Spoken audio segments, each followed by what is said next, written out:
दोस्त राधेश्याम भावसार। तो विजय क्षीरसागर जी जो हमारे दोस्त है नागपुर महाराष्ट्र से, उन्होंने हमारे साथ 2-3 वीडियो शेयर किए हैं। वो 2 वीडियो मैंने पहले अपलोड की है। एक पोर्टेबल स्टीम आयरन की है, उसके बाद में एक portable steam iron ironing sari किस तरह से होती है और फोल्डिंग किस तरह से होती है वो है। और आज की तीसरी वीडियो है, यहाँ पे उन्होंने शेयर किया है हमारे साथ में एक अनारकली जो ड्रेस होता है काफी वाइड होता है, तो उसको किस तरह से आयरन किया जाए परफेक्टली और कैसे फोल्डिंग भी किया जाए विदाउट किसी एडवांस इक्विपमेंट के। ब्रास आयरन से आयरन किया है, काफी रिस्की है ये काम करना, लेकिन उन्होंने किया है और हमारे साथ में शेयर भी किया है। तो थैंक यू विजय क्षीरसागर जी। और फ्रेंड्स, आप ये वीडियो पूरी देखिए। अगर वीडियो अच्छी लगी तो लाइक कीजिए, अपने दोस्तों के साथ वीडियो को शेयर कीजिए, और नए हो चैनल पे तो सब्सक्राइब कीजिए।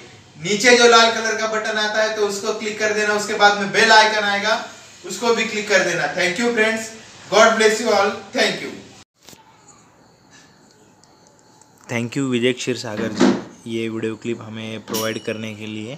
और फ्रेंड्स, इस अनारकली ड्रेस को एसिटिक एसिड भी यूज़ किया है शाइनिंग के लिए। After wash acetic acid use किया है विजय जी ने, और उसके बाद में उसको स्टार्च भी किया है। स्टार्च करने की वजह से इसको आयरन अच्छी होती है इन कपड़ों को, लेकिन आपको प्रैक्टिस चाहिए। अगर आप स्टार्च करते हो कपड़ों को तो आयरनिंग करने की आपको अच्छी सी प्रैक्टिस होनी चाहिए, तो आप इस ब्रास के आयरन से आयरन कर सकते हो और फिनिशिंग भी इसको काफ़ी अच्छी आती है। तो बने रहिए इस वीडियो में फ्रेंड्स। तो फ्रेंड्स, इस वीडियो को लाइक कीजिए, शेयर कीजिए अपने दोस्तों के साथ व्हाट्सएप और फेसबुक पर, और नए हो चैनल पे तो सब्सक्राइब कीजिए। नीचे जो लाल कलर का बटन आता है उसको क्लिक कर देना, उसके बाद में बेल आइकन आएगा, उसको भी क्लिक कर देना, और पूरी वीडियो देखिए कि स्टार्च करके इसको आयरन किस तरह से कर सकते हैं। Thank you.